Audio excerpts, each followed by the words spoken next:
আবে হায়াত আসলে কি সত্য না কল্পকাহিনী? আসসালামু আলাইকুম ওয়া রাহমাতুল্লাহি ওয়া বারাকাতুহু। আজ থেকে অনেক শতাব্দী ধরে একটা নাম মানুষের মুখে মুখে ঘুরে বেড়ায়, সেটি হলো আবে হায়াত। জীবনের পানি, অমৃত বাড়ি, এমন এক পানি যাকে পান করলে আর কখনো মৃত্যু হয় না, চিরকাল বেঁচে থাকা যায়।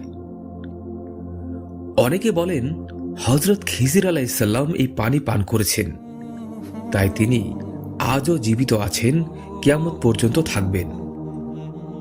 কিন্তু সত্যি কি এমন কোনো পানি আছে, নাকি এটা শুধু লোককথা আর কল্পনা? আজ আমরা কোরআন হাদিসের আলোকে এই বিষয়টা খুব সহজভাবে বোঝার চেষ্টা করব।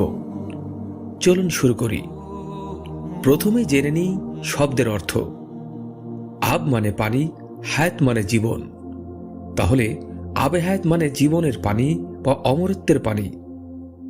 এই ধারণাটা আমাদের সমাজে এতটাই প্রচলিত যে অনেকে মনে করেন এটা সত্যি কোথাও না কোথাও আছে।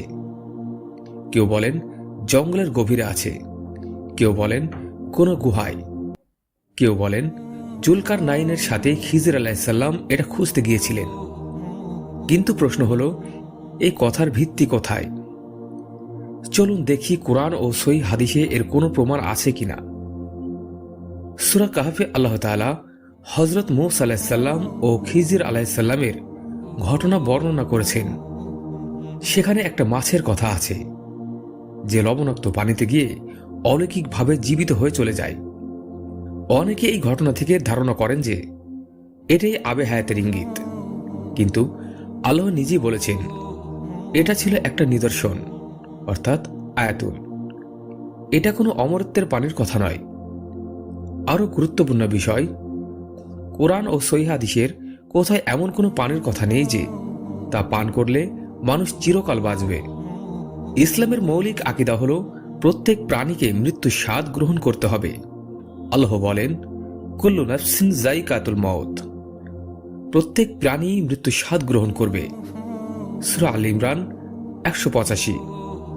এই আয়াতে কোনো ব্যতিক্রম নেই। নবীজি সাল্লাল্লাহু আলাইহি সাল্লাম, ফেরেশতা, নবী রাসূল কেউই এই নিয়মের বাইরে নন। তাহলে কিভাবে আমরা ধারণা করব যে কোনো মানুষ আবে হায়াত পান করে মৃত্যুকে ফাঁকি দিতে পারবে? অনেকে বলেন হযরত খিজির আলাইহিসসালাম তো এখনো জীবিত। এই বিষয়ে আলেমদের মধ্যে মতভেদ আছে। কিছু সুফি আলেম মনে করেন তিনি জীবিত আছেন, কিন্তু অধিকাংশ বিশুদ্ধ আলেমদের মত তিনি মৃত্যুবরণ করেছেন, কারণ কোরআন হাদিসে তার জীবিত থাকার স্পষ্ট কোনো প্রমাণ নেই।